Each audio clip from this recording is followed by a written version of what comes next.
Muy bien, ¿qué tal? Muy buenos días con todos. Bienvenidos a la segunda sesión de Python Intermedio.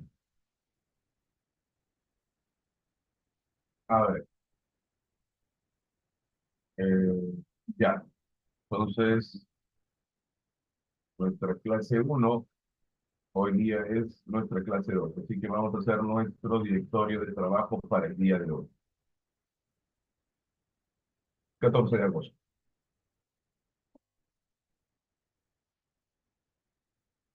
Ahí. Y dentro de ese directorio es que vamos a crear el o los scripts que vayamos a desarrollar el día de hoy. ¿Ok? Muy bien, ahí está.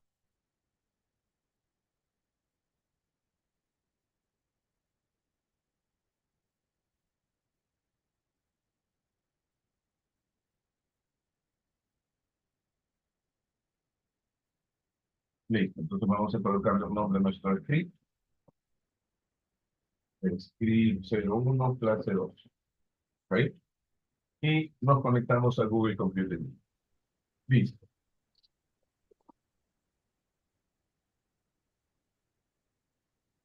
Muy bien.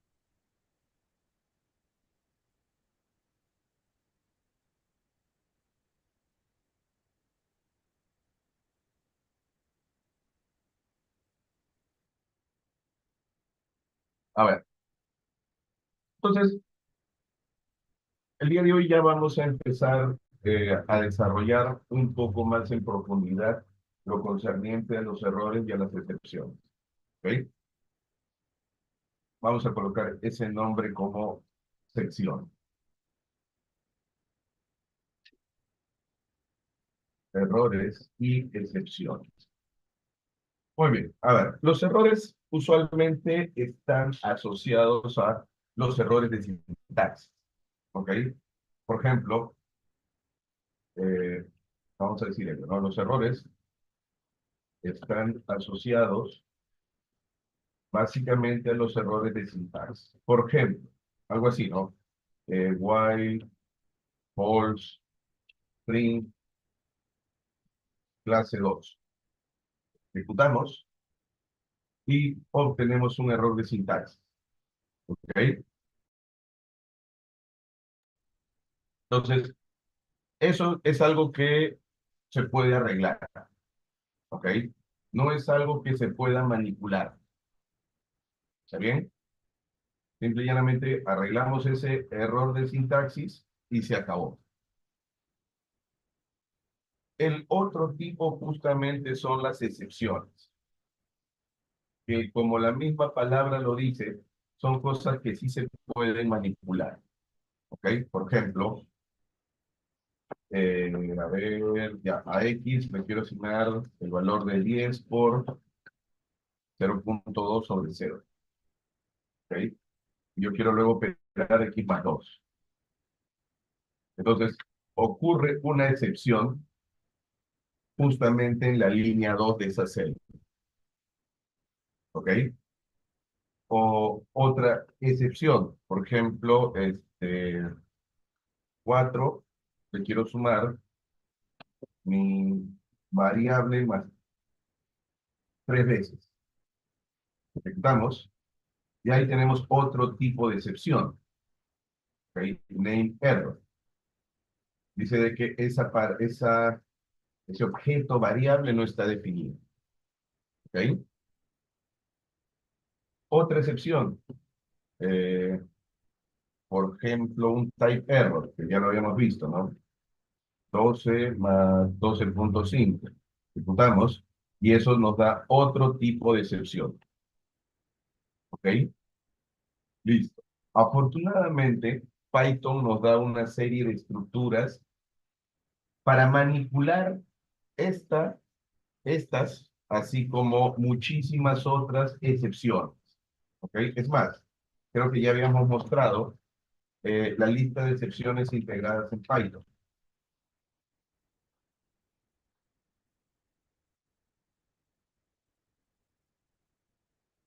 La lista de excepciones integradas en Python. ¿Ok? Era básicamente del diccionario locals la llave built-ins, built-ins, ajá, y todos los métodos de, bueno, la mayoría por lo menos. Ah, no, built-ins, ahora sí,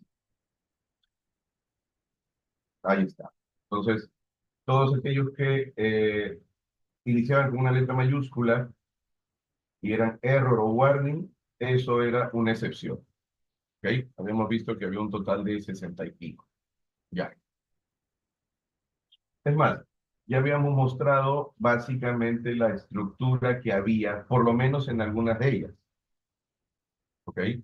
Por lo menos en algunas de ellas, ¿no? Por ejemplo,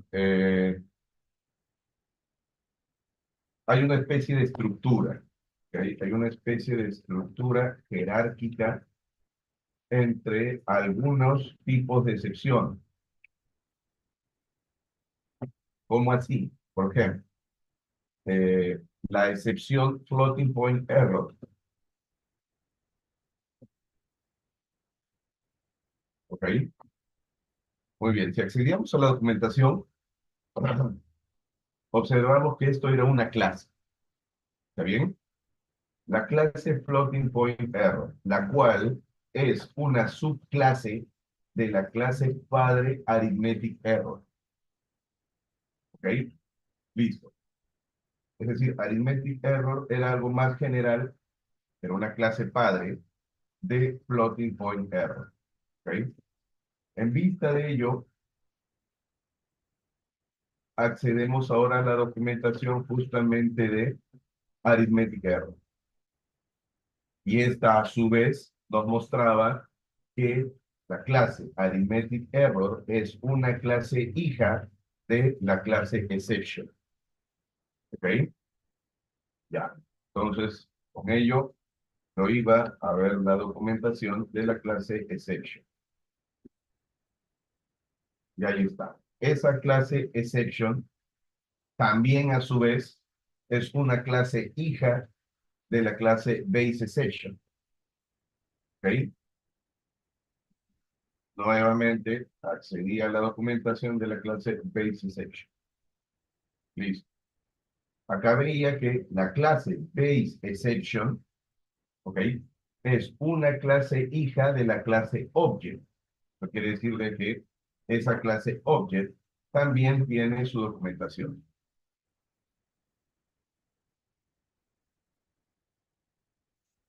Ahí está. Pero esta clase object ya no es hija de nadie. ¿Ok? En realidad, esta es la clase base para toda la jerarquía de clases de Python. En algún momento, con una alta probabilidad, habré mencionado de que en Python todo es un objeto. Por eso es que todo tiene un conjunto de métodos, ¿ok? Al cual se puede acceder. Eh, Ese conjunto de métodos, como vamos a ver, básicamente están empaquetados en clases, ¿ok? Como estamos viendo ahorita, tiempo real, hay una estructura jerárquica entre las clases, ¿ok? En este caso muy particular, las clases representan excepciones, ¿ok? Y como bien estamos descubriendo, al final se llega a que todo es una clase hija de la clase object, ¿ok? En realidad, todo en Python, un entero, un punto flotante, un floating point error, una lista, no sé, un objeto de NumPy, un objeto de pandas, un objeto de scikit-learn. Si uno sigue el árbol de jerarquía que hay entre las clases, vamos a llegar a que todos son clases hijas de la clase object. ¿Ok? La clase object es, por así decirlo, la clase padre de todo. ¿Ok? Muy bien. Es más, ¿no? Cuando uno a veces quiere, vamos a ponerlo un caso real. Yo quiero en una aplicación escrita, por ejemplo, en C++, embeber código Python o viceversa. Eso se hace justamente utilizando esa clase object. ¿Ok? La forma de comunicar Python con otras herramientas, por ejemplo, comunicar Python con IPython es justamente mediante la clase object. ¿Ok? Si yo quiero, por ejemplo, dentro de una aplicación escrita con C++ y la librería Qt, embeber un intérprete de Python por ciertas limitaciones, entonces lo voy a hacer justamente mediante la clase object. ¿Ok? Porque, como bien estamos demostrándolo, para este árbol jerárquico o para esta estructura jerárquica a nivel de excepciones, la clase object es justamente la clase padre de todo Python. ¿Ok? Muy bien. Entonces, eso debe estar sumamente claro. ¿Ok? Eso debe estar sumamente claro. Siempre, todo objeto en Python va a ser una subclase o una clase hija de la clase object. ¿Ok? Muy bien. Sigamos con algunos ejemplitos, tal vez no tan sencillos. Realicemos algunas operaciones sencillas.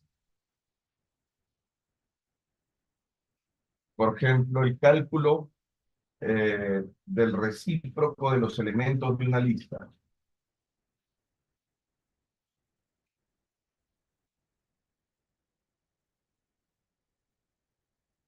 A ver, definamos una lista de datos. ¿Ok? Definamos una lista de datos. Vamos a ponerle data 2, que sea, por ejemplo, 0.5, 12, 4, 0.9, 1.6, 0, 2 y 1. ¿Ok? Entonces lo que yo quiero es imprimir, mostremos la inversa de cada elemento. Ya está. Ah, ya, entonces me aprovecho, ok, de el hecho ineludible y ya desarrollado en clase de que una lista, al igual que una cadena de caracteres, es un objeto iterado. Entonces voy a utilizar una estructura repetitiva for. Para todo elemento que está en el iterable data 2, lo que yo quiero imprimir es justamente uno sobre elemento. ¿Ok? Listo. Ejecutamos eso y vemos de que el código funciona bien, es decir, hasta el elemento 1.6, pero luego, como es de esperar, obtengo una excepción. ¿Ok?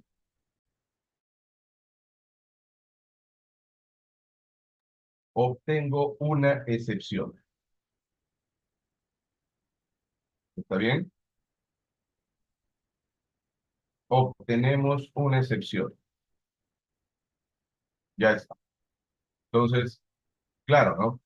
A mí me hubiera gustado controlar esto de tal manera de que mi programa no se detenga de manera abrupta y que logre realizar las operaciones para los elementos donde sí podía. ¿Ok? Es decir, ahora lo que yo voy a buscar es, ya, está bien, en algún momento, tal vez no con los casos de uso que yo proponga para mi software, sino con los casos de uso que tal vez propone el área de QA, en algún momento va a haber algún inconveniente en mi código, como ya les he dicho. Fundamentalmente, uno programa de manera ordenada, ¿ok? Utilizando comentarios, utilizando el correcto espaciado, utilizando nombres de variables adecuadas para la información que va a guardar esa variable, ¿ok? También, como bien lo vimos en el básico, ¿no? Yo me puedo imaginar algunos escenarios y en el mejor de los casos, esos escenarios van a estar contemplados por mi código. Pero eso no quiere decir, ¿ok? Que en algún escenario que tal vez yo no me lo pueda imaginar, mi código no vaya a funcionar. Entonces, lo que sí debo de tener presente es que justamente van a haber escenarios que tal vez yo no me los imagine, pero que haga que el programa se detenga de manera abrupta. Entonces, Siempre tengo que evitar que mi programa se detenga de manera abrupta. Y si es que eso puede ocurrir para algún escenario que yo me pueda imaginar o valgan verdades que no me puedo imaginar, mi código también debe estar preparado para esos escenarios. ¿Ok? Entonces, justamente, una primera forma de manipular ese tipo de escenarios es utilizando try-s. ¿Ok? Vamos a manipular, ¿ok? Esta excepción de tal manera que, por más de que ella ocurra, ¿ok? Para uno o más elementos en particular, mi código pueda seguir realizando las operaciones que justamente se le pide. ¿Está bien? Entonces, para eso justamente existe el bloque try-s.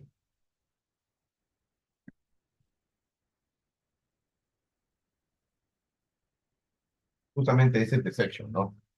A ver, ya. Entonces, eh, por así decirlo, un caso de uso. Pidamos los elementos de esta lista de datos al usuario y reescribamos la variable data2. ¿Ok? Pidamos los elementos de data2 y calculemos eh, las inversas de esos elementos. Ya está. Muy bien, muy bien. No, no es necesario pedir al usuario con esos mismos elementos. Con los elementos de data2 calculemos las inversas de esos elementos. ¿Ok? Manipulando,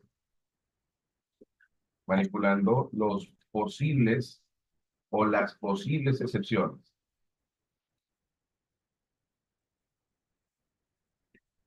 ¿Ok? Las posibles excepciones. Entonces, eh, a ver, igual, para todo elemento que esté en data2, ¿ok? Para todo elemento que esté en data2, cuando no haya una excepción, utilizo try. ¿Ok? Cuando no se incurra o cuando no se ejecute una excepción, ahí es donde trabaja try. Es decir, si todo va bien, voy a imprimir ese elemento, que sería el input, ¿ok? Y el output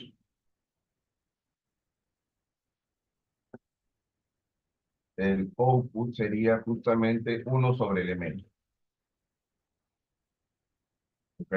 Sería justamente uno sobre elemento.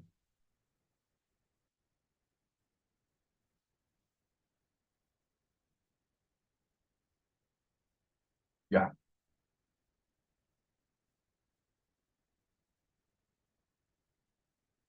listo. Y cuando algo, una excepción se ejecute, para eso es la palabra reservada, ese, ¿ok? Cuando se ejecute una excepción, entonces yo voy a mostrar un mensaje. Vamos a decir, por ejemplo, esta operación es ilegal, todavía con sus símbolos de admiración. ¿Ok? Entonces, repito, cuando todo va bien, eso se empaqueta en un bloque try. Si es que algo ocurre, ¿ok? Si es que ocurre una excepción, entonces puedo también ejecutar un conjunto determinado de sentencias, ¿no? Un print por acá, otro print. Continuemos con el siguiente elemento de data2.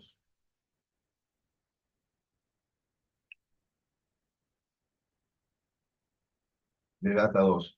Claro. Nuevamente, el objetivo de este bloque es evitar o manejar, manipular, administrar que el programa no se detenga de manera abrupta y que más bien continúe con los elementos que sí se puede trabajar. ¿Ok? Entonces, cuando no se ejecuta una excepción, ese bloque trae. ¿Ok? Y cuando se ejecuta una excepción, valga la redundancia, una excepción, para eso es el bloque S. ¿Ok? Muy bien, ejecutamos y ahí está. Cuando el input es cero, ¿ok? Cuando el input es cero, dice, esta operación es ilegal, continuemos con el siguiente elemento de data 2. Luego dice, no, el input es 2, su output es 0.5, luego el input 1 y su output 1.0. Entonces, ya evité, ¿ok? Ya evité que se ejecute, que se lance esa excepción. ¿Está bien? Ya está. Muy bien. Pero no estoy capturando, ¿ok? Esa excepción en particular. ¿Ok? No estoy capturando esa excepción en particular. Algo que también siempre va a ser productivo es capturar esa excepción. ¿Por qué?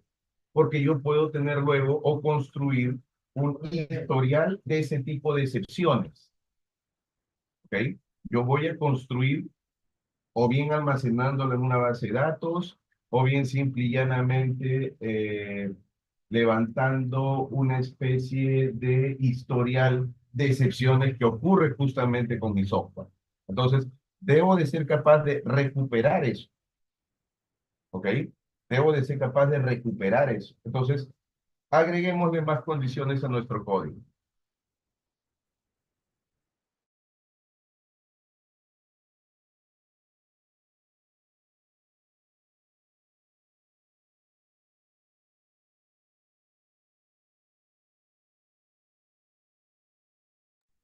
A ver, muy bien, continuemos. Entonces, quiero recuperar esa excepción, ¿ok? Quiero saber ¿qué es lo que ocurre?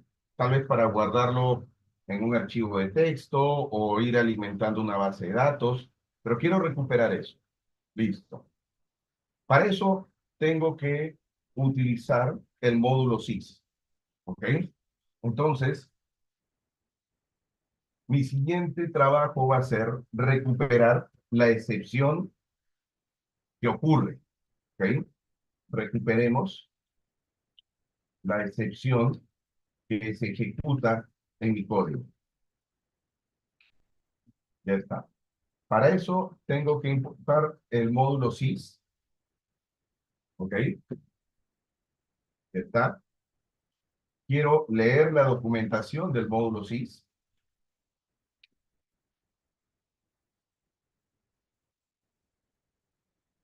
Para eso utilizo help, ¿ok? Quiero leer la documentación del módulo sys. ¿Está bien? Muy bien. Entonces, para eso, bueno, ya sabemos todo esto, ¿no? Importar help, dir, y a partir de ahí podemos aprender absolutamente cualquier cosa de Python.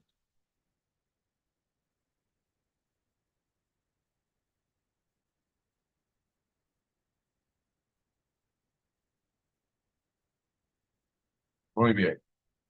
A ver, ahí está, ¿ok?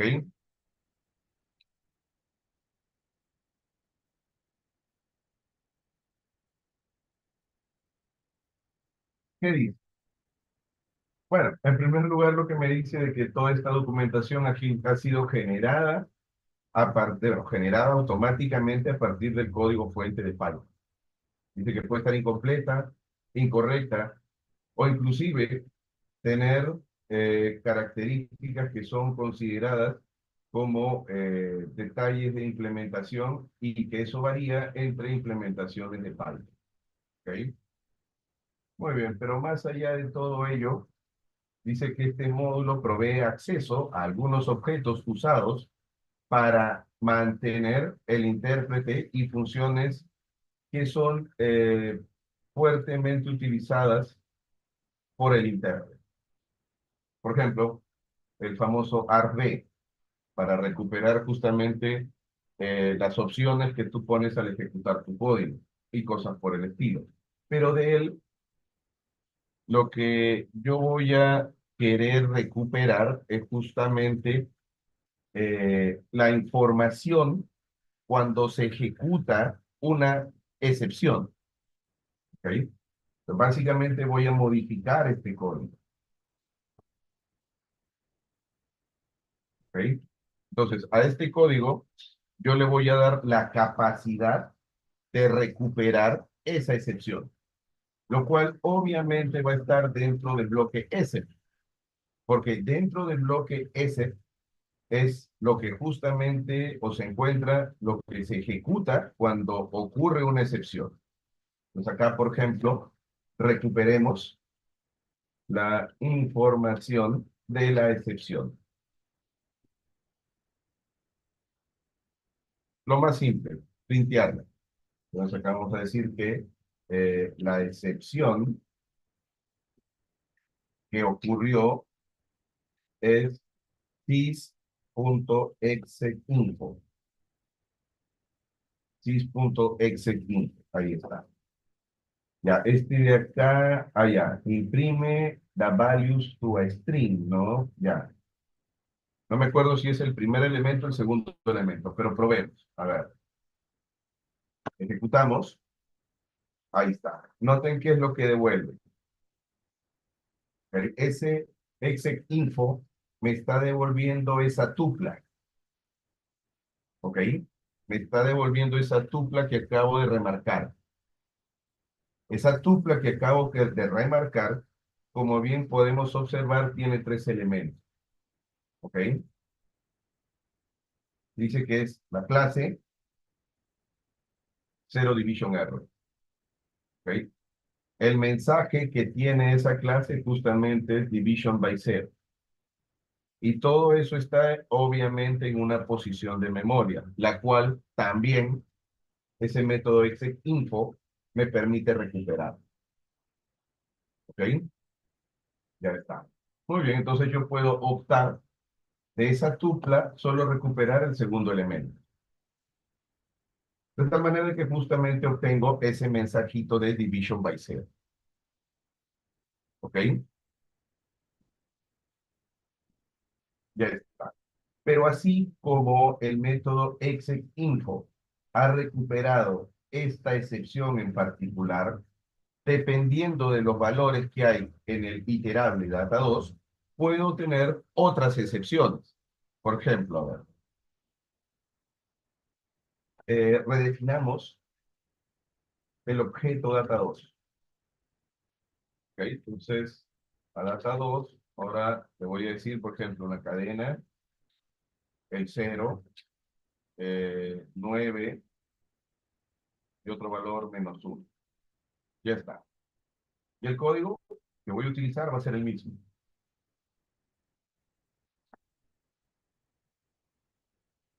Ahí está. ¿Ok?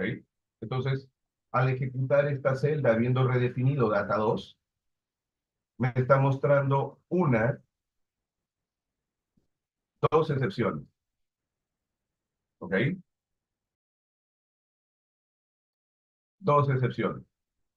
Dice de que cuando el input es 12, bueno, acá lo está mostrando simple y llanamente como un número, pero ya sabemos que es una cadena. Me dice de que esta operación es ilegal y luego me muestra la excepción, el mensaje de la excepción. ¿Ok? Dice que ese operador no está permitido entre un entero y una cadena. Y continúa con el siguiente elemento de data2, el cual tiene el valor de 0. También me muestra el mensaje de que esa es una operación ilegal y que la excepción que ocurrió es justamente una division by zero. Continuando luego con el siguiente elemento de data2, y ahí sí, ¿no? Para el input 9, devuelve el output. Para el input -1, devuelve el output. ¿Ok? Ya está. Listo. Entonces, este mensaje yo puedo hacer cualquier cosa con él. Por ejemplo, contarlos, ¿ok? Agreguemos esa funcionalidad. Agreguemos la funcionalidad. Agreguemos una funcionalidad, ¿ok? Que puede ser contar el número de excepciones. Ah, ya. Entonces, clásica estrategia, ¿no? Vamos a poner acá num excepciones, que inicializamos en cero, y cada vez que ocurre una excepción, ¿ok? Cada vez que ocurre una excepción, actualizamos el valor de esa variable. ¿Está bien? Cada vez que ocurre una excepción, actualizamos el valor de esa variable. Y luego yo puedo, obviamente, dependiendo de alguna necesidad, poder recuperar ese número de excepciones. ¿Cuál? Entero, almacenado en la variable numXP. Ejecutamos todo el bloque, el código hace lo que tiene que hacer. A ver acá. Ah, ya. Ahora sí. Y obtengo finalmente el número de excepciones que ocurrió. Lo puedo guardar en un archivo, en un Excel, en una base de datos, lo puedo mandar inclusive a un servidor de incidencias, que usualmente eso es lo que se hace. ¿Sí? Yo tengo mi software ejecutándose en un servidor, en una computadora determinada, y tengo otro servidor, ¿ok? Donde ahí se almacenan las incidencias de todos los software de la infraestructura de la empresa. Entonces, cada uno de los software de la infraestructura de la empresa comunica, ¿ok? Comunica a ese servidor justamente todo un log, ¿ok? Todo un log con muchos detalles de la ocurrencia de excepciones. Por ejemplo, ¿qué usuario fue el que generó esa excepción? ¿Ok? ¿A qué hora ocurrió esa excepción?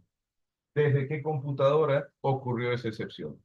Si fue un dispositivo personal o un dispositivo de la institución. O sea, toda esa información se puede mandar ya sea localmente al mismo lugar donde se ejecutó la excepción o en su defecto mandarlo a un servidor o a un lugar que tiene la empresa donde se almacenan el histórico de todas las excepciones de todos los software.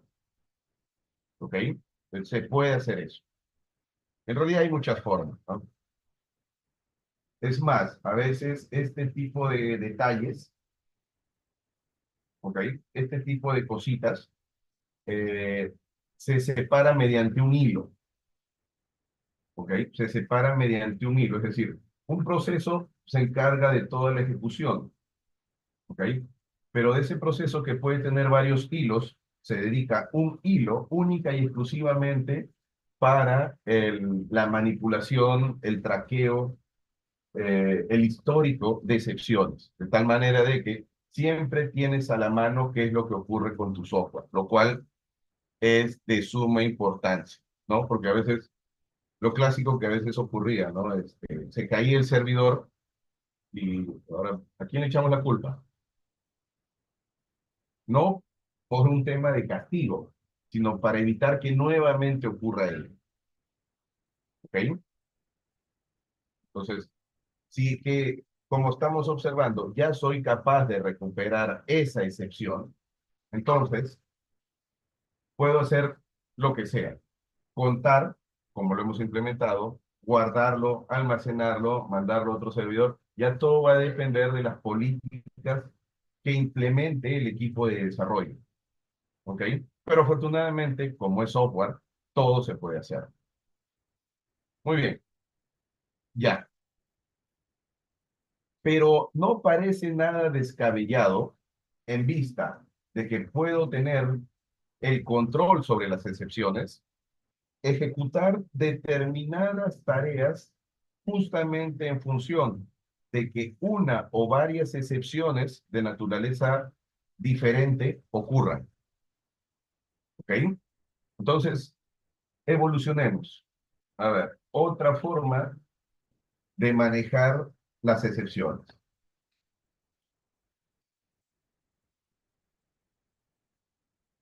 Ahí está. Ah, a ver, por acá. Ah, claro, ¿no? Esto de acá también lo puedo poner como numEps más igual 1, pero como lo dije en algún momento, siempre hay que tratar que el código sea lo más legible posible. Es más, eso lo dice Tim Peterson en el Python, ¿ok? Entonces, si bien es cierto, a veces podemos leer por ahí de que hay formas menos didácticas de escribir el código, siempre hay que más bien buscar que sea de mejor entendimiento el código, ¿ok? Más comentarios, que sea completamente explícito, o sea, todo eso ayuda a que no solo nosotros entendamos el código, sino también cualquier persona que luego va a llegar a nuestro desarrollo, ¿ok? Muy bien, muy bien, ya está. Entonces, controlemos de mejor manera las excepciones, ¿ok? A ver, ya, vamos a continuar trabajando con este valor de data 2. Muy bien. Bueno, ese va a ser mi input, ¿ok? Ese va a ser mi input. Ya está.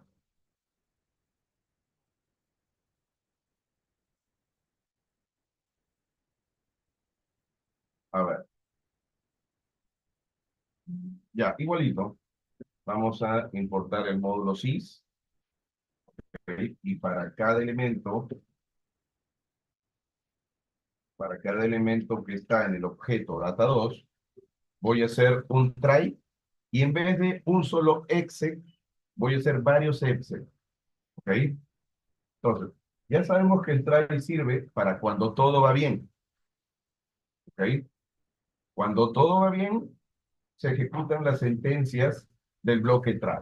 Entonces, eso de ahí es básicamente decir cuál es el input, ¿ok? Ese input es elemento y el output. Ya está. Ese output ya sabemos que es uno sobre elemento. Listo. Como yo ya tengo mapeado algunos, eh, algunas excepciones, entonces, en vez de tener un mensaje universal para cualquier excepción, particularizar, puedo personalizar las tareas a desarrollarse en función de la excepción. ¿Ok? Entonces, eso es lo que vamos a hacer por acá.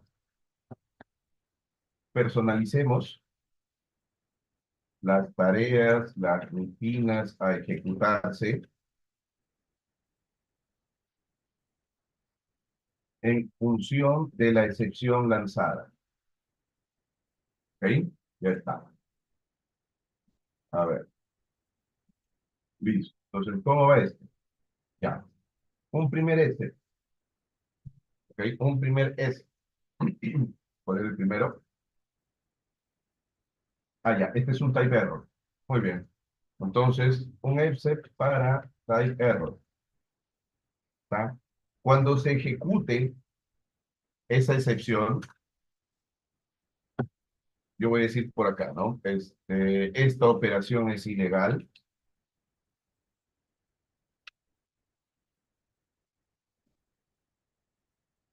Los puntos, tipos de datos no adecuados.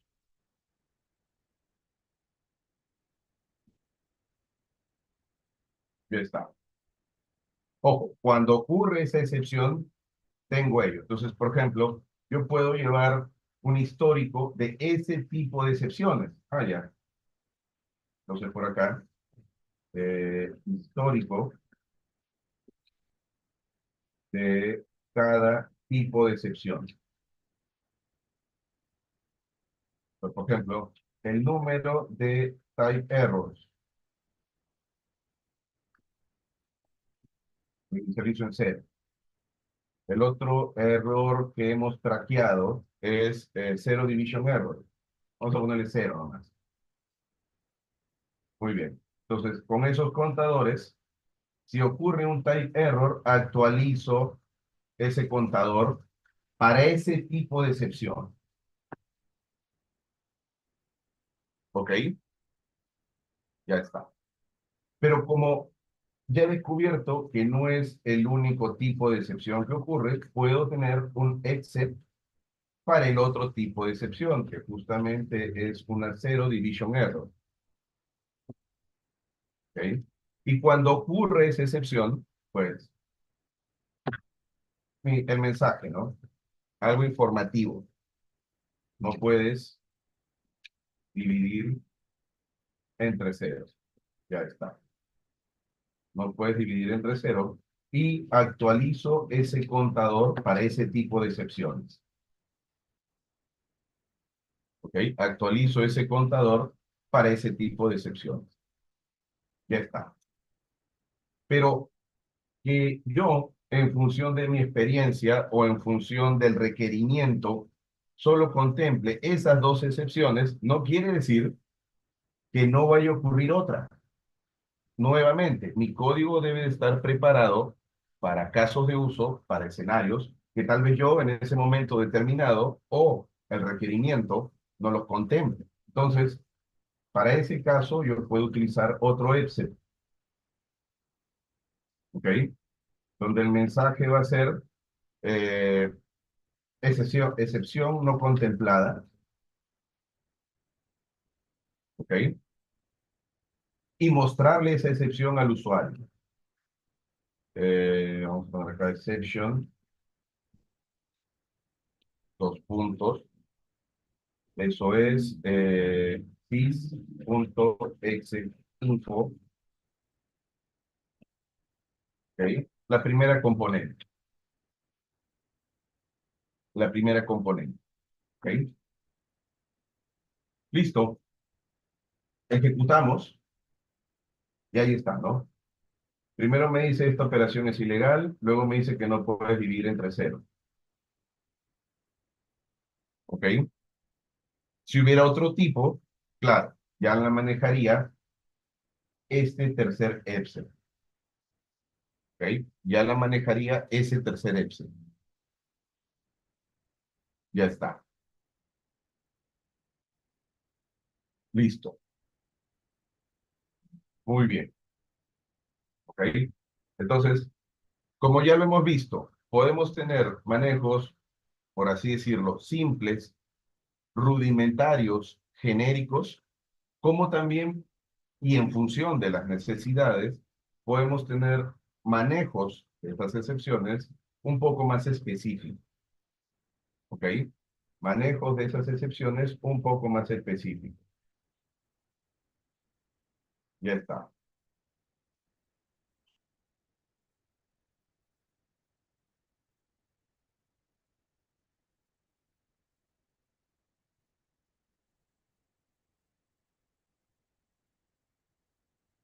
Muy bien. Por ejemplo, a ver. Ya. Algo que dejamos por ahí un poco de lado, ¿ok? Algo que dejamos por ahí un poco de lado en el básico, ¿no? Cuando eh, quería controlar el tipo de dato que el usuario ingresaba, ¿ok? Cuando quería controlar el tipo de dato que el usuario ingresaba. ¿Está bien? Muy bien. Por ejemplo, a ver, ya podríamos manejar esto, ¿no? Con un try user, ¿ok? Entonces, pidamos al usuario un máximo de 5 números enteros, ¿ok? Almacenando los números enteros en una lista.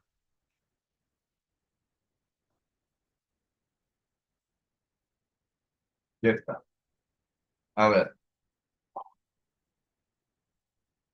ya bueno, en primer lugar, requiero, ¿ok? Una excepción que justamente sea capaz de lanzarse en caso el dato no sea entero. ¿ok? Y ese es un value error. Esa excepción se llama value error. Ah, nuevamente, ¿no? Por apurado. Ya. De todas las excepciones que tenemos por acá, al igual como lo hiciste en el básico y aprendiste todas las funciones del módulo math, todas las funciones del módulo random, igualito. Léete la documentación de todas estas excepciones para que justamente sepas, ¿ok? Dependiendo de la necesidad, qué excepción es la que vas a utilizar, ¿ok? Eso es importante. Así como en el básico, aprendiste qué es lo que hace cada función del módulo math, qué es lo que hace cada función del módulo random. Es más, al terminar el básico, debiste de aprender qué es lo que hace cada función del módulo NumPy, así como de sus submódulos. Igualito, léete la documentación de todas estas excepciones para que justamente sepas en qué escenario vas a utilizar algunas de ellas. ¿Ok? Muy bien. Entonces, por ejemplo, para esta necesidad en particular, donde yo le pido al usuario un máximo de 5 números enteros, obviamente, si no es entero no me interesa, es adecuado utilizar la excepción value error. ¿Ok? Entonces, los datos los voy a almacenar en una lista. Vamos a ponerle lista num, que está. Y voy a decir, ¿no? Para todo num que esté en el range de 5, ya sabemos que el range de 5 me genera una secuencia de puntos de 0 a 4, el cual obviamente sabemos que tiene 5 puntos. ¿Ok? Muy bien. Entonces, nuevamente, si todo va bien, si todo va bien, utilizo el bloque try. Ya está. Entonces acá voy a guardar a tmp como un int de input, decirle ingresa un número entero. Ingresa un número entero. Ahí está. ¿Ok? Ya está. Si todo va bien, es decir, si esta variable tmp es entera, ¿ok?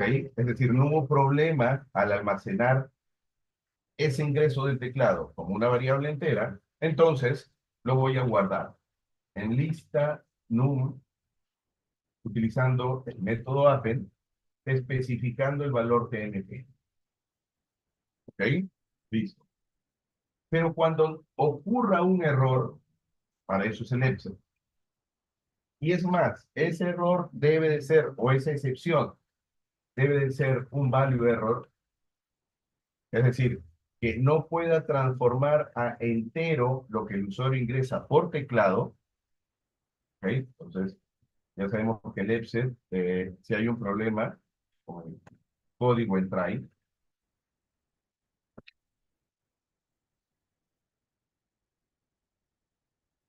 entonces ahí es donde usamos value error. Vamos a decirle acá, el dato ingresado no es un número entero.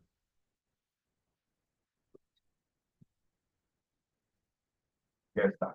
Muy bien. Como acá yo puedo ejecutar sentencias, voy a darle la oportunidad al usuario de que ahora sí ingrese un número entero.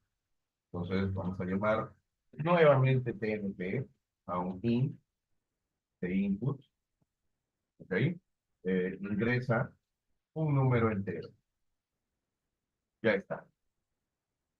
Y espero que ahora sí eh, pueda haber entendido el mensaje, haya ingresado un número entero y lo pueda guardar nuevamente en esa lista. Ya está. ¿Ok? Y al final tendré mi lista con 5 números enteros. Ejecutamos. A ver, ingreso un número entero. 12, ¿está? 12.3. Ajá, se ejecutó la excepción. ¿Ok? Ah, ya, ahora sí. 123. Ingreso un número entero. Muy bien. Arroba. Se ejecutó la excepción. ¿Ok? Se ejecutó la excepción. Ah, ya, no. Era 2. Ahora sí, ingreso un número entero. 0. Ingreso un número entero. W. Se ejecutó la excepción. Me pide un número entero. Ah, ya. 12. Y ahí está. ¿Ok? Ya me quedé con esos 5 números enteros. ¿Ok? Ambos, perdón, todos de justamente naturaleza entera y proveídos por el usuario. ¿Ok? Todos de naturaleza entera y proveídos por el usuario. ¿Está bien? Entonces, como bien lo mencionamos en el curso básico, ¿ok? En el curso básico justamente dijimos, ¿no? Todavía no tenemos las herramientas para justamente controlar que el usuario, bueno, en primer lugar, sepa interpretar un mensaje sencillo. Pero en algún momento, justamente manejando excepciones, sí podemos lograr que el usuario pueda cumplir con los requisitos. ¿Ok? Ya está. Listo. Entonces, desde ese punto es muy, muy importante el manejo de las excepciones. Y como bien estamos observando, es básicamente como un bloque if que tiene varios o puede llegar a tener varios else if. ¿Ok? Muy bien, ya está. Listo. ¿Ok? Pues esta es en realidad la forma más eh, lineal de manipular esas excepciones. ¿Ok? ¿Ok? Ah, claro, acá el for, el índice del for lo utilizo simple y llanamente para ejecutar un número de veces. ¿Ok? En realidad, más allá no lo utilizo. Acá le pude haber puesto hasta un guión bajo, como a veces se acostumbra a hacer. Igualito, ¿no? 12, 12, 0.3. Como no es entero, se ejecuta la excepción y nuevamente me pide el número. Así hasta que cumpla con los 5 números enteros. ¿Ok? Entonces, cuando no utilizo este índice en este for, a veces se acostumbra a colocar un guión, pero nuevamente, ¿no? No es algo muy fácil de entender, por eso es que yo estoy acostumbrado a colocarle algún nombre de variable, nada más. ¿Ok? Listo. Muy bien.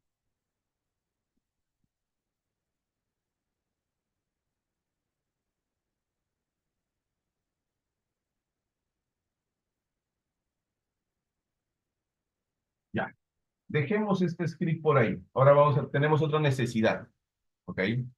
Tenemos que manipular un poco otras operaciones sobre iterables. ¿Ok? Muy bien. A ver, entonces dejemos ese script ahí. Ah, por esto. Ahí está. No se olviden que todos los scripts están almacenados en el aula virtual. ¿Ok? Entonces, a ver, está. Vamos a crear un segundo script. ¿Ok?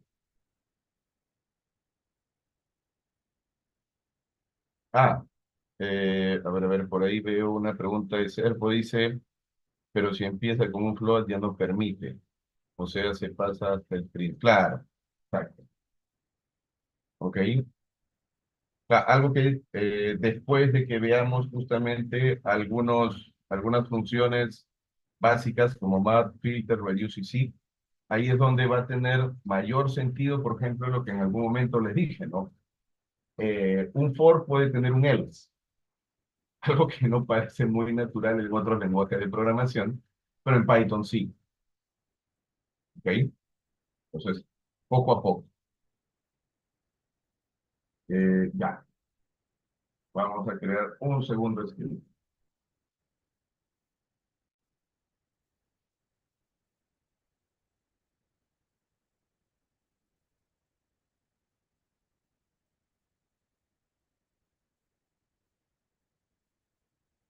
Muy bien, voy a crear por acá script 02-clase 2 y vamos a conectarnos a la infraestructura de Google Compute Engine. Ya está.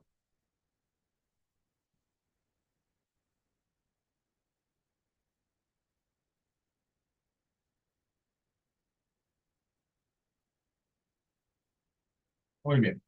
Entonces, vamos a aumentar nuestro conocimiento del manejo o manipulación de colecciones en Python.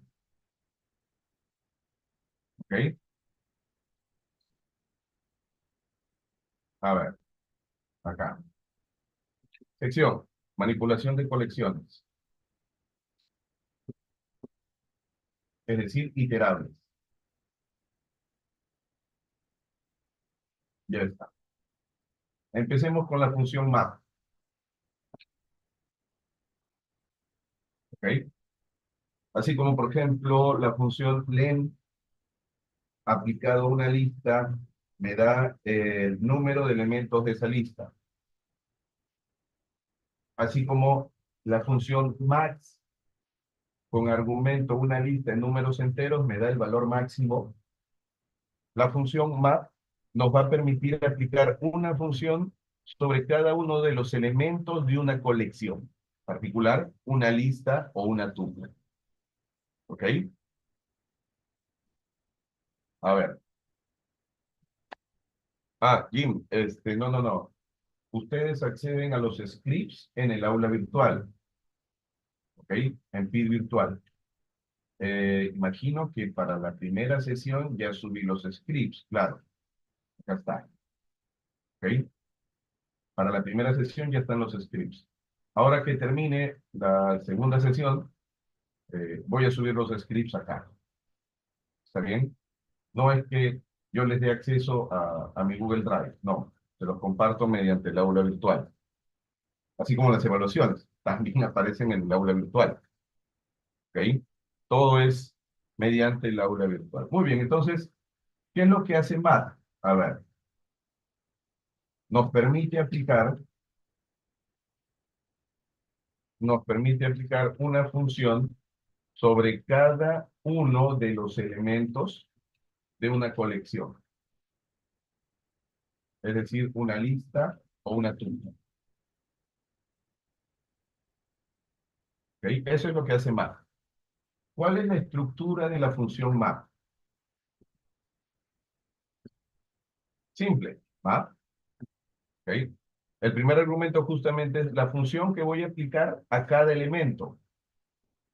Función a aplicar. ¿Ok? Y el segundo argumento justamente va a ser un objeto iterable. ¿Ok? Por ejemplo, a ver, un ejemplito. Un ejemplito, a ver. Ya, algo que ya habíamos hecho. Obtener el cuadrado de todos los elementos de una lista. O valgan verdades, obtener el inverso de todos los elementos de una lista. Una operación simplemente. Obtener el cuadrado de todos los elementos de una lista. Ya está. Entonces, lo primero que necesito es mi función. Vamos a definir la función cuadrado, ¿ok? Que recibe a un elemento, ¿ok?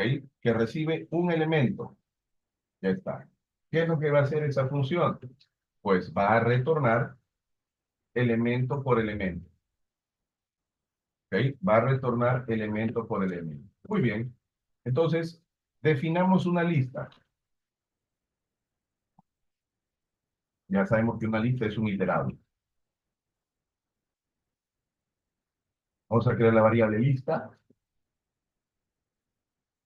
corchetes, no sé, 12, 3, 4, 23, 9, 19. Ya, una lista. ¿Ok? Construyamos una nueva colección. ¿Ok? Map, en realidad, o mejor dicho, el resultado de map lo voy a transformar a una lista. ¿Ok? Entonces, a ver, eh, resultados. Vamos a crear la variable resultado como el resultado de operar cada elemento usando la función cuadrado a los elementos de la variable lista. ¿Ok? Y, ya, mostremos resultados. Noten, lo empaqueta. ¿Ok? Lo empaqueta. Ya, ¿no? ¿Qué tipo de dato es ese señor? A ver, tipo de dato. Ah, ya, para eso utilizo type. Type del objeto resultado me dice de que ese señor, valga la redundancia, es un dato de tipo map. ¿Ok? Ya. ¿Qué métodos tiene ese objeto? Métodos del objeto de tipo map. Ah, ya, para eso tenemos dir. Dir de resultado. Ya está. De estos métodos notarán que no tienen ningún método operativo, porque todos tienen guiones bajos. ¿Está bien? Muy bien. Pero si tomaron un poquito de, fueron un poquito, por así decirlo, observadores, noten la lista de métodos de un objeto de tipo lista. ¿Qué tiene? Add, class, container, todos estos, ¿no? Que no son operativos. Noten estos con estos de acá. LE, LT, New, Next, se parecen, ¿ok? Esa es la razón por la cual un objeto de tipo map, un objeto de tipo map, se puede transformar a un objeto de tipo lista. En realidad se puede transformar a varios tipos de objetos, ¿ok? Pero dada la necesidad, lo adecuado es transformarlo a un objeto de tipo lista. ¿Cómo? Simple y llanamente, utilizando el constructor list. De esa variable resultado, obtengo la lista justamente de los cuadrados de la variable lista, utilizando la función map. Entonces voy a actualizar resultado como list de resultado y ahora sí mostrar el verdadero valor de resultado. Pero noten ello, ¿ok? Noten ello, ¿está bien? O sea, resultado aparece acá como una lista en blanco, por más de que haya hecho esa actualización de la variable. Pero sin embargo, list de resultado ya está en blanco, porque actualicé la variable. Entonces, nuevamente tengo que construir el objeto resultado, ¿ok? Verificar que ese objeto lo puedo transformar a un dato de tipo lista, ¿ok? Ya está. Pero nuevamente, si yo hago esto, eh, actualizar resultado por ese objeto, yo voy a otra celda para observar el valor del resultado.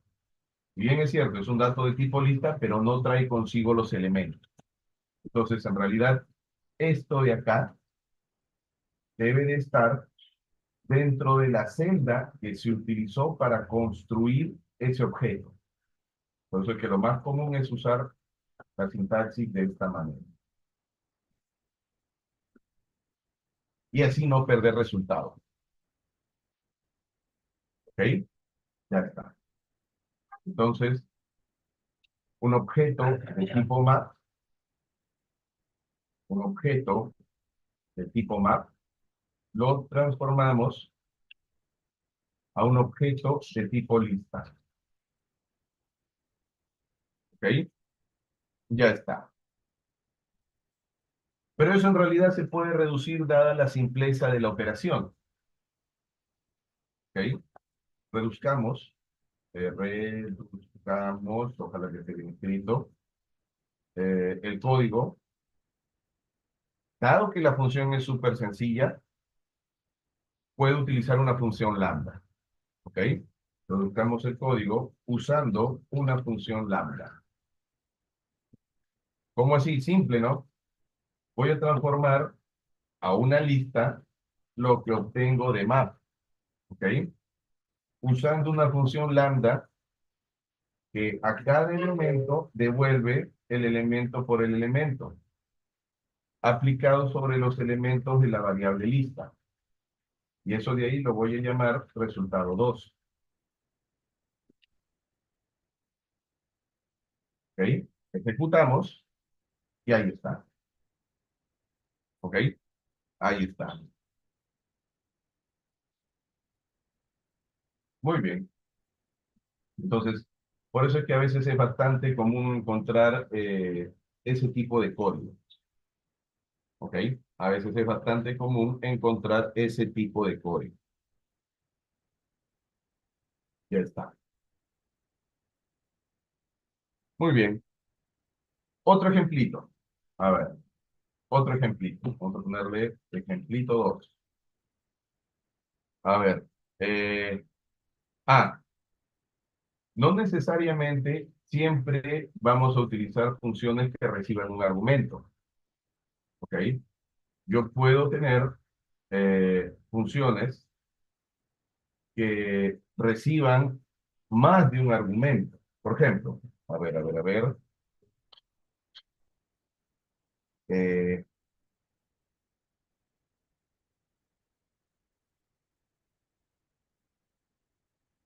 ya, una sencilla, ¿no? El módulo más me parece que tiene la función POW, que recibe dos argumentos. Sí, efectivamente, recibe dos argumentos X y Y. Ya está. Entonces, con esa función voy a trabajar. ¿Ok?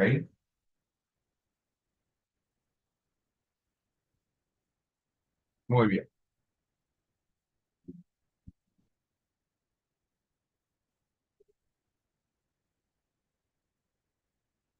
A ver, ¿cómo sería? Primero, necesito dos listas, ¿no? Una que va a ser los elementos de la base y otra que va a ser sus correspondientes exponentes. Entonces, vamos a crear listas para la base y para los exponentes. Vamos a crear lista base, pues que la base sea 12, 0.5, 8, 4 y 5. 5 elementos en total. Eso quiere decir de que también voy a tener 5 elementos en esa lista de exponentes. Entonces, pues 3 menos 2, 0.6, 1 y 2. ¿Ok? Entonces, lo que quiero es, cada iésimo elemento de lista base debe de ser elevado a su correspondiente iésimo elemento de lista de exponentes. ¿Ok? Cada iésimo elemento de lista base debe ser elevado a cada o a su correspondiente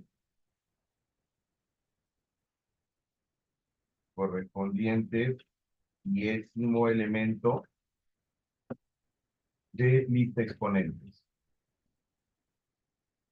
Ya está. Entonces vamos a crear resultado 3. Sería, nuevamente, el resultado lo voy a transformar a una lista. ¿Qué es lo que voy a mapear? La función POW. ¿Ok? Ya. Acá debe ser entonces m.pow. ¿Ya? Esa m.pow recibe como primeros argumentos los elementos de lista base y como segundo argumentos lista exponentes. Y en la misma celda mostremos resultado 3. Y ahí está.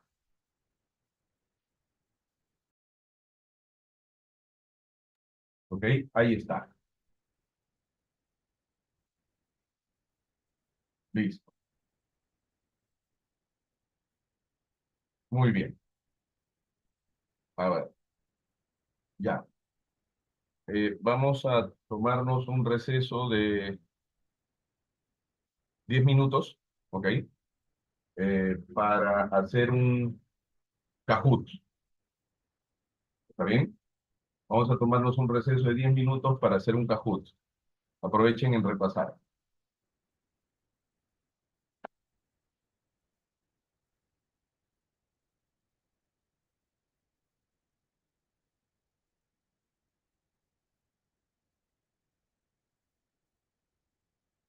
Muy bien.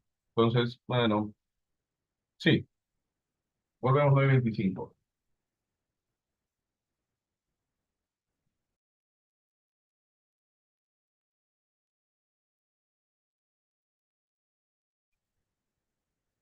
Ya, muy bien.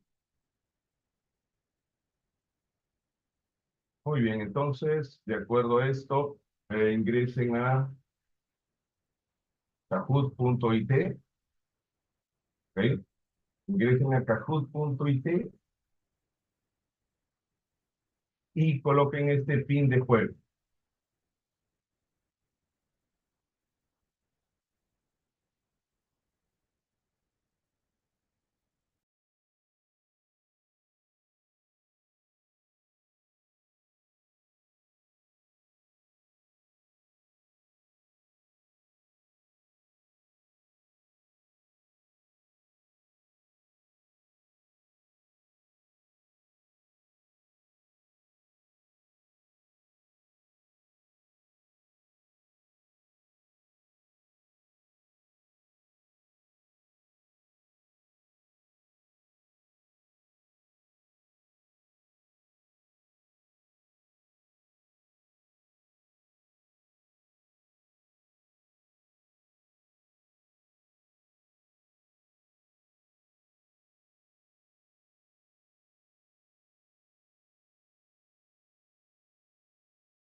A ver, empecemos.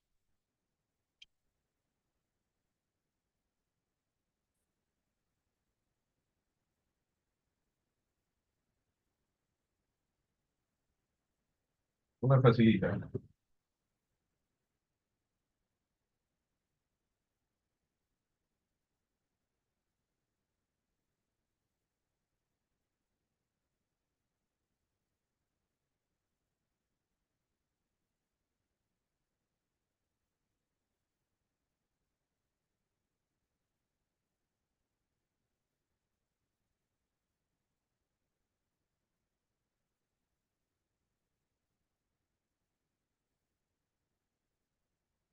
Muy bien, efectivamente, ¿no? La palabra reservada que usamos para definir funciones propias del usuario es de, ¿ok? De.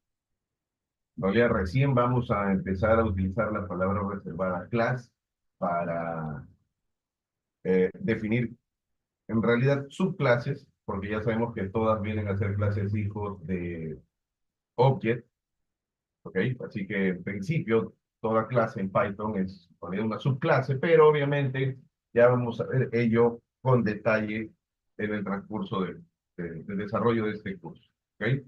En Python no existe la palabra reservada function, y bueno, como bien sabemos, return es la palabra que utilizamos para comunicar qué objetos son los que se van a devolver, o que van a retornar nuestras funciones. ¿Ok? Muy bien. Está bien, está bien.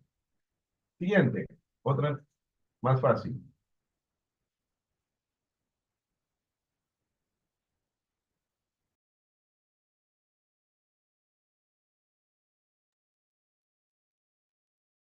¿Cuál no es un método que se puede aplicar a un diccionario? También, súper sencilla, ¿no? Se supone que ya saben todos los métodos de una lista, de una tuple, de un diccionario, de un string, todas las funciones de math, de random,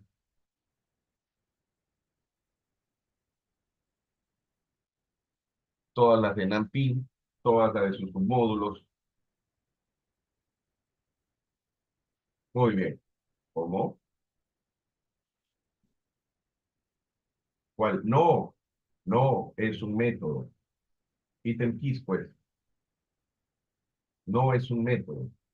¿Ok? Muy bien. Siguiente.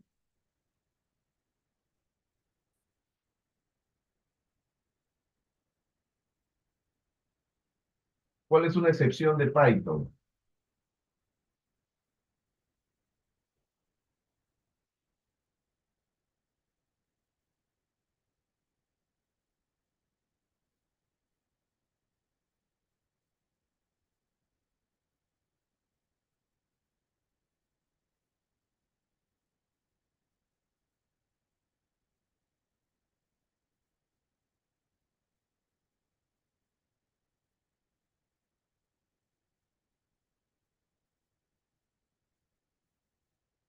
Claro.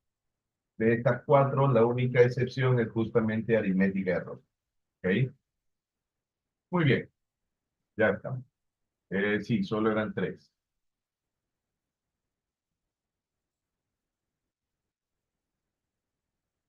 Está, está.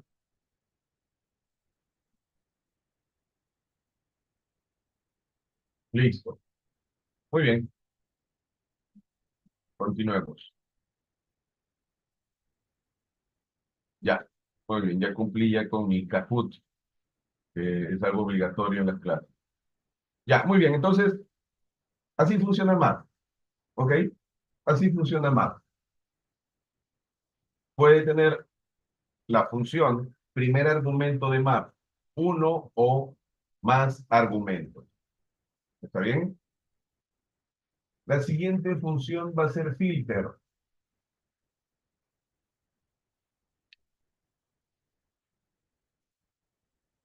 La siguiente función va a ser filter. Esta de acá nos permite realizar un filtro sobre los elementos de la colección.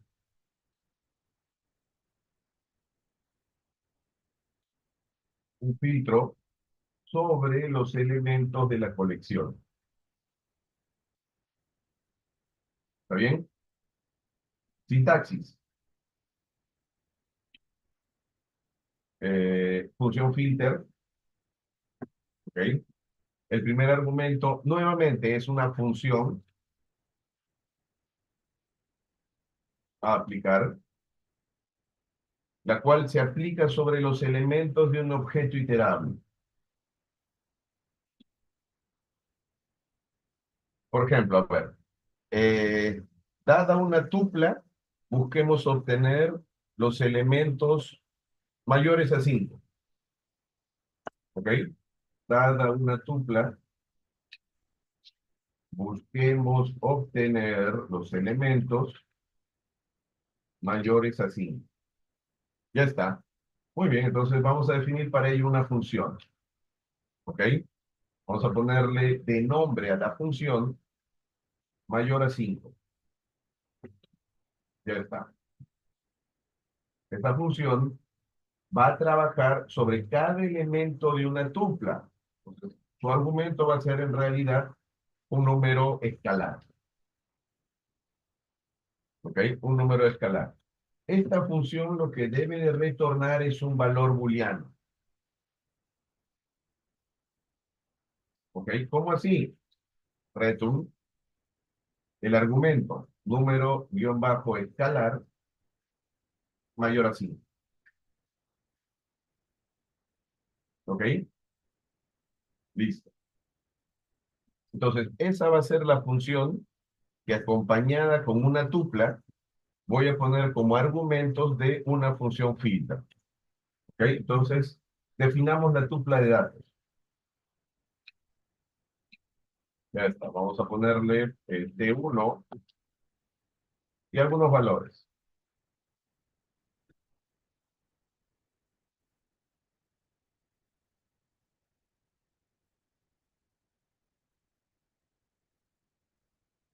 Ya está. ¿Ok?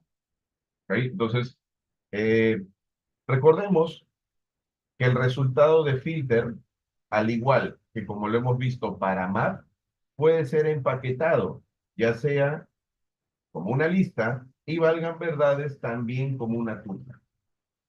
¿Ok? Entonces, eso vamos a anotar por acá. Observemos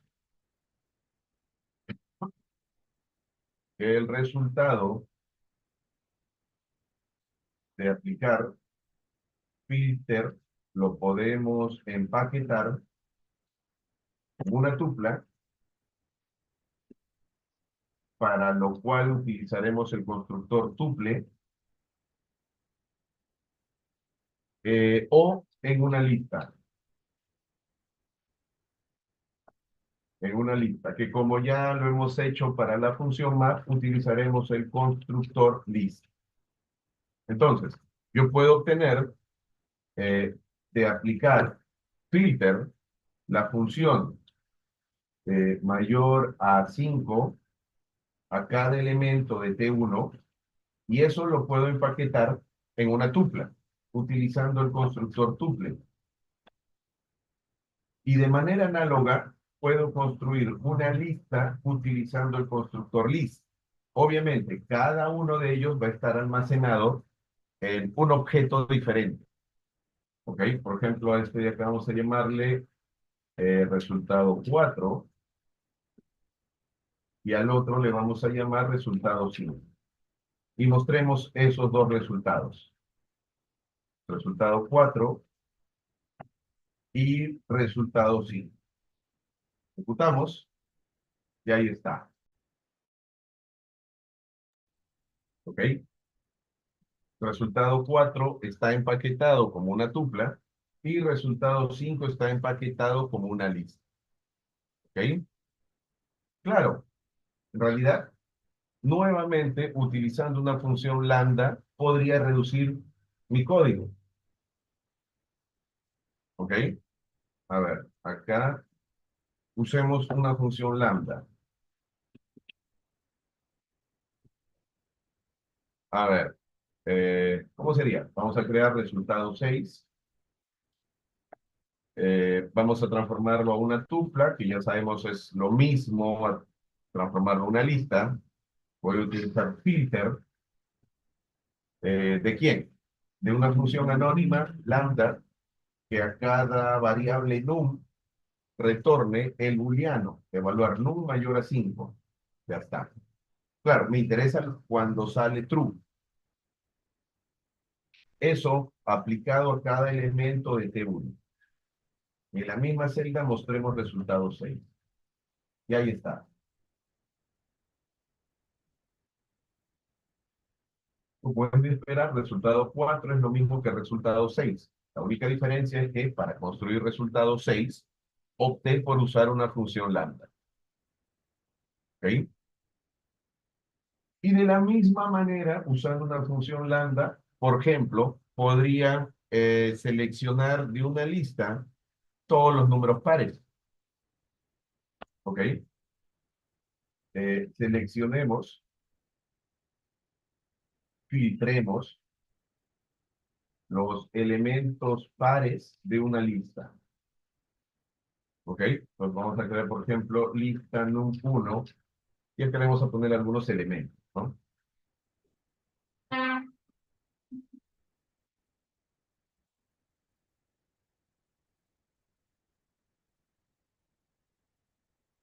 Ya está, una lista de números. Entonces yo voy a utilizar filter para justamente seleccionar los elementos que son pares, ¿ok? Como la operación es muy sencilla, entonces lo que puedo hacer es utilizar una función lambda, ¿ok? A ver, ¿cómo sería? Entonces vamos a construir una lista de pares. Primero el constructor list de lo que devuelve filter. El primer argumento de filter va a ser una función lambda. Esa función lambda, a cada x que le pase como argumento, que va a ser cada elemento de la variable lista num, lo que devuelve, o lo que quiero que devuelva es true. Ah, ya, entonces será x al dividirlo por 2 de 0. Voy a aplicar esa función anónima a cada elemento de lista num. Perdón, lista num1. Y ya está. De esa manera, soy capaz de seleccionar solo a los elementos pares de la variable lista num. ¿Ok?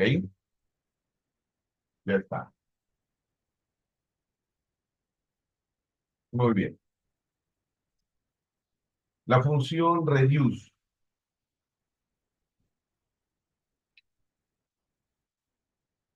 Usaremos la función reduce cuando poseamos una colección de elementos y necesitemos generar un único resultado. ¿Ok? Cuando a partir de un conjunto de elementos necesite generar un único resultado. A ver, usaremos la función reduce cuando poseamos una colección de elementos y necesitemos generar un único resultado. ¿Ok? Ya está.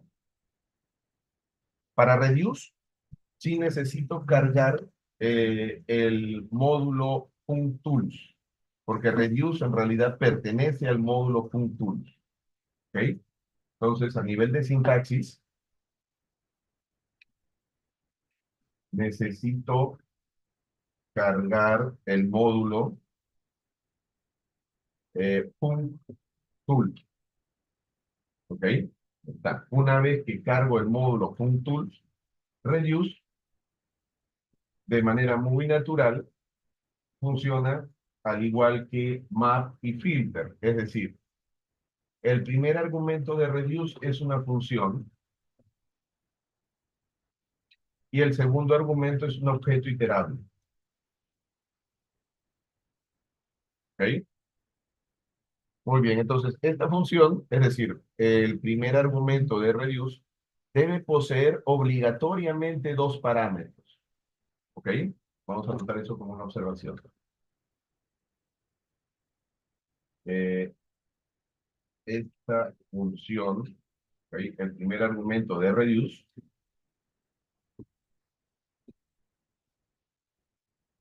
debe poseer obligatoriamente dos parámetros. Obligatoriamente dos parámetros. Ya vamos a ver el por qué. El primer parámetro, el primer parámetro hará referencia a un acumulador. ¿Ok? El primer parámetro hará referencia a un acumulador, mientras que el segundo parámetro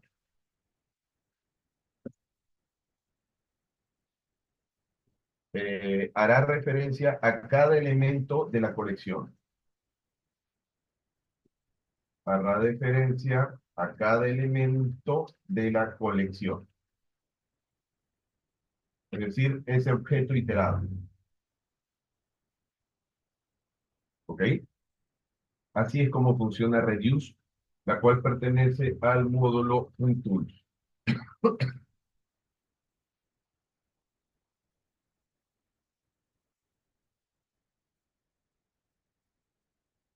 Muy bien. Listo. Veamos un ejemplito. Por ejemplo, a ver. Bueno, ya sabemos que podemos, para una lista, obtener la suma de los elementos. ¿Ok? A ver, obtener la suma de los elementos de una lista. ¿Ok? Entonces, mi primera solución puede ser sin usar reduce.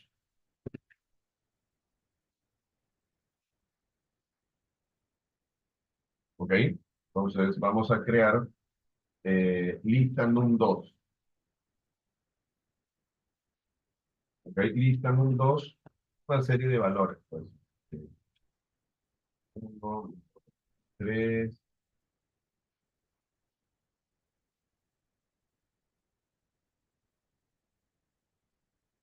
ya, una lista de valores. ¿Ok? Entonces, siguiendo la forma de trabajar de reduce, lo que yo haría es primero definir un acumulador, el cual lo inicializo en cero, y luego diría lo siguiente, ¿no? Para cada elemento que está en esa variable, lista num2,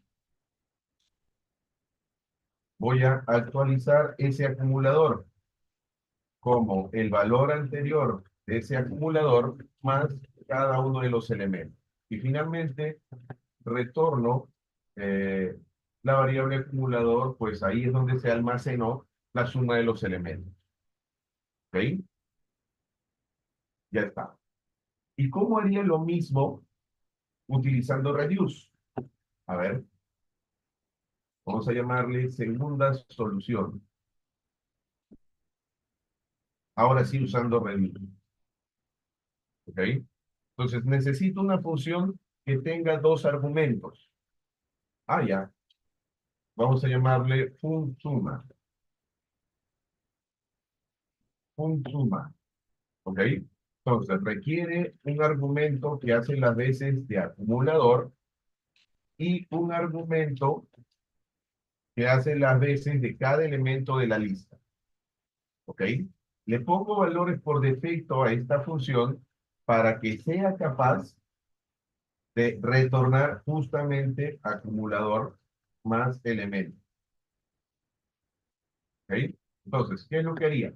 Primero necesito cargar. Ah, ya. Entonces sería from tools, importar reduce. Ya está. Una vez que importé reduce, ya lo puedo utilizar. Vamos a llamarle resultado 7, creo. El resultado va a ser proveniente de aplicar reduce. Primer argumento, la función suma. Segundo argumento, la variable lista num2. Y mostremos resultado 7. Estamos. Como es de esperar, el resultado va a ser el mismo. ¿Ok? Ya está. Pero claramente podemos reemplazar esa función que es primer argumento de reduce por una función lambda. ¿Ok? Entonces, eh, reemplacemos a suma por una función anónima. ¿Ok? Una función lambda. A ver, ¿cómo sería? Vamos a crear entonces resultado 8. A ver, resultado 8 sería reduce. Noten que reduce ya te devuelve un número que tú puedes manipular, ¿no? No como map y filter que tú tenías que transformar en una lista. En este caso ya te devuelve un objeto que puedes manipular. Entonces, reduce, como primer argumento, siempre va a tener una función, ¿ok? Y esa función es una función anónima, una función lambda igual. Debe de contemplar el hecho de manipular dos argumentos. Será lambda acumulador que inicializa en cero, elemento que inicializa en cero, Y lo que retornaría sería acumulador más elemento.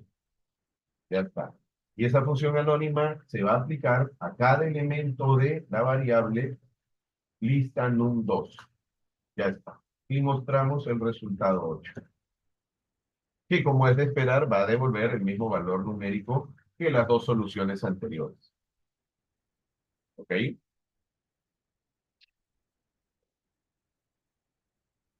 Ya está. Entonces, como bien lo manifiesta la misma palabra reduce, lo que buscas es, a partir de un iterable, construir un único objeto. Por ejemplo, a ver, otro ejemplito. Eh, concatenar todos los elementos de una lista. ¿Ok? Concatenar, concatenar todos los elementos de una lista. Este es otro ejemplito. A ver, ¿cómo sería? Dada una lista, vamos a poner lista de lenguajes de programación. Python, C, C++, Pascal, Fortran, Google, no sé, pues, Go, lenguaje más moderno. Ya, listo. Yo voy a crear resultado 9. ¿Cómo? El uso de reduce. ¿Qué es lo que voy a aplicar? Una función lambda. Ya está. Argumento acumulador.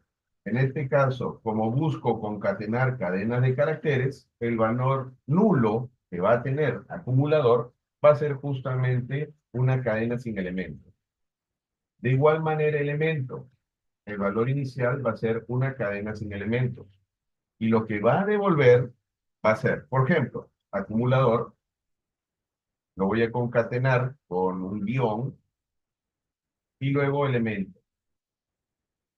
Ya está. Es lo que va a construir o va a devolver mi función de tipo lambda. ¿Ok?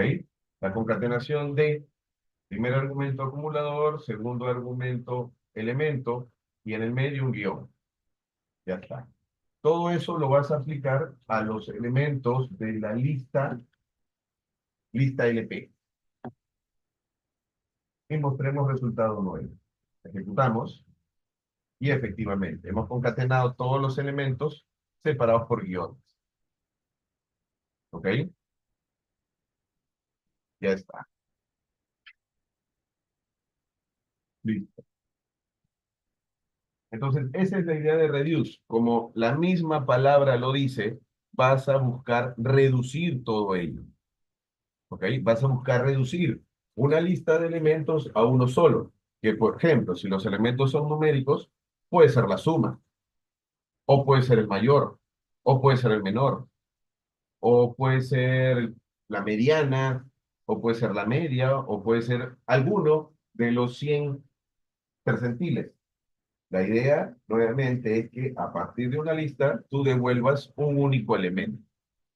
¿Ok? Listo. Muy bien. Entonces, ahí nos quedamos el día de hoy. ¿Ok?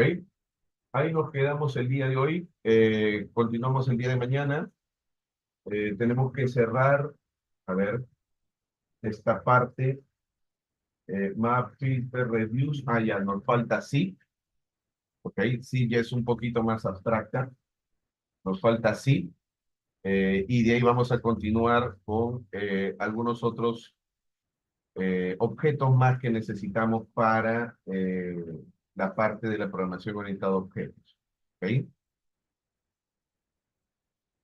Muy bien, ya está. Listo. Entonces, ahí nos quedamos el día de hoy. ¿Ok? Buen día con todos y nos vemos mañana. Hasta luego.